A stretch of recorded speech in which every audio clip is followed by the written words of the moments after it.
आज ज्योतिबा फुले जी की जयंती है, उनको नमन करते हैं। साथियों, ये प्रेस वार्ता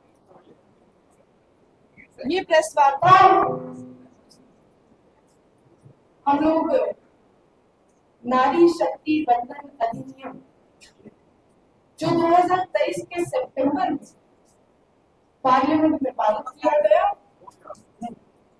और आज एक सशक्त कानून बनने जा रहा है।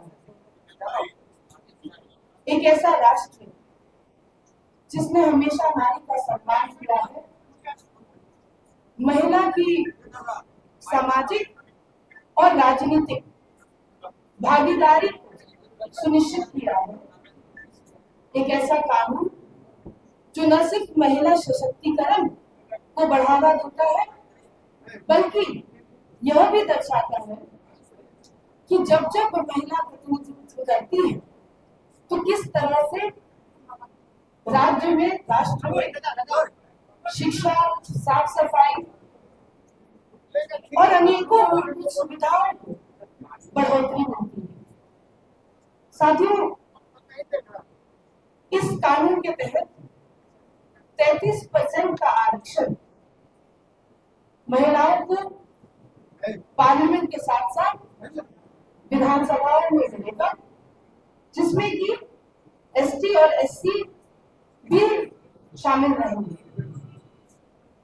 यह कानून एक तरह से देखा जाए तो जो लंबे समय से जनगणना होनी थी और अब कार्य शुरू हो गया है, उसके साथ साथ परिसीमन का भी कार्य होना है। यह कानून एक तरह से उसका पूरक है, यानी कि सप्लीमेंट्री कार्य है, जिसकी आवश्यकता आज भारत को है। और भारत के जिस विकसित भारत का स्वप्न लेकर हम आगे बढ़ रहे हैं, उस विकसित भारत में ये हमें मजबूती देगा। मैं भारतीय जनता पार्टी और एनडीए की सरकार, अगर हम उदाहरण स्वरूप बिहार की बात करें, तो सिर्फ ये मात्र एक कानून या एक अधिनियम की बात नहीं है। सालों से महिला सशक्तिकरण के लिए बिहार में पहले तो पंचायती राज स्तर पर नगर निकायों में आरक्षण को लाया गया। महिला सुरक्षा के लिए बिहार एक ऐसा स्टेट है, एक ऐसा राज्य है जिसमें सबसे ज्यादा महिलाएं आपको बिहार पुलिस की वर्दी में दिखेंगी। तो निश्चित रूप से महिला शिक्षा को बढ़ावा देने के लिए अनेकों योजनाओं को धरातल पर उतारा गया। तो यह सिर्फ एक अधिनियम का बात नहीं है, बल्कि ये एक ऐसी विचारधारा दर्शाती है जो एनडीए की, भारतीय जनता पार्टी की विचारधारा है, जहां नारी सशक्त हो, नारी का सम्मान हो और राज्य और राष्ट्र को चलाने में नारी की भागीदारी हो और प्रतिनिधित्व हो।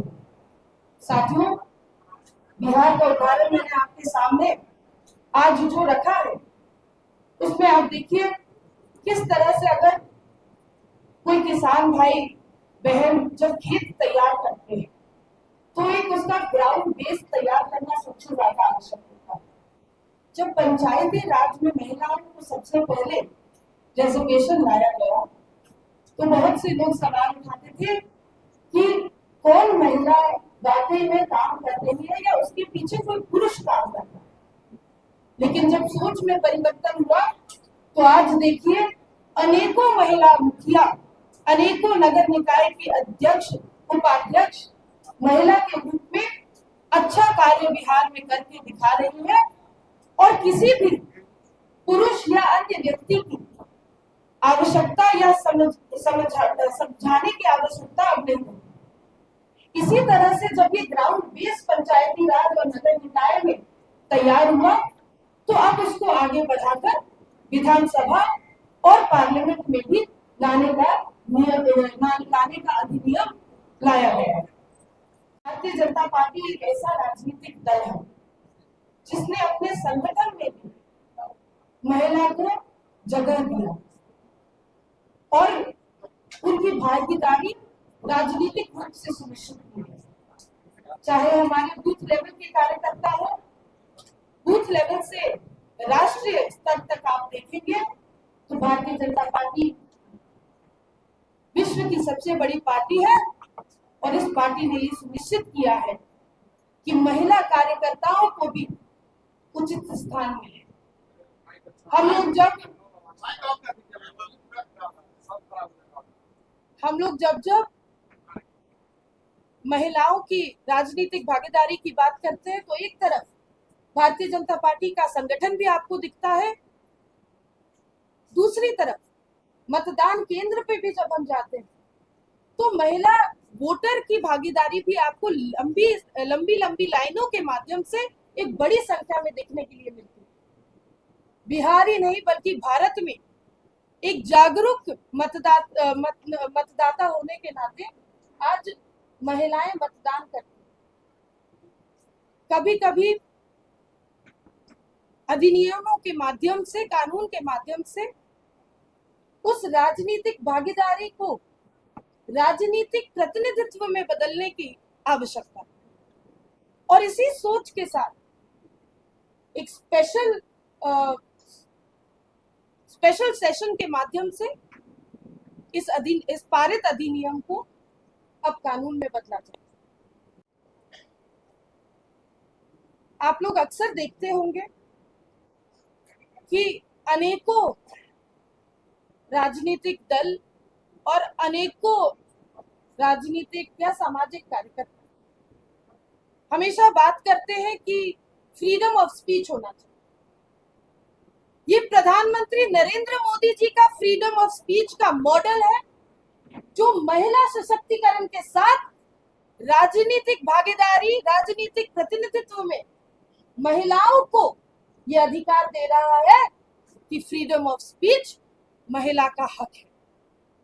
लोग बात बहुत करते हैं लेकिन भारत की आधी आबादी सिर्फ एक नारा नहीं बल्कि भारत की सच्चाई बने, ये हमारे प्रिय नेता आदरणीय नरेंद्र भाई मोदी ने करके दिखाया है साथी।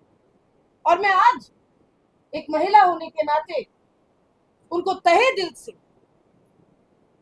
धन्यवाद करती हूँ, उनका सम्मान करती हूँ कि उन्होंने सिर्फ भारत ही नहीं बल्कि अंतर्राष्ट्रीय जगत में ये दिखाया है कि किस तरह से women in leadership roles lead to development.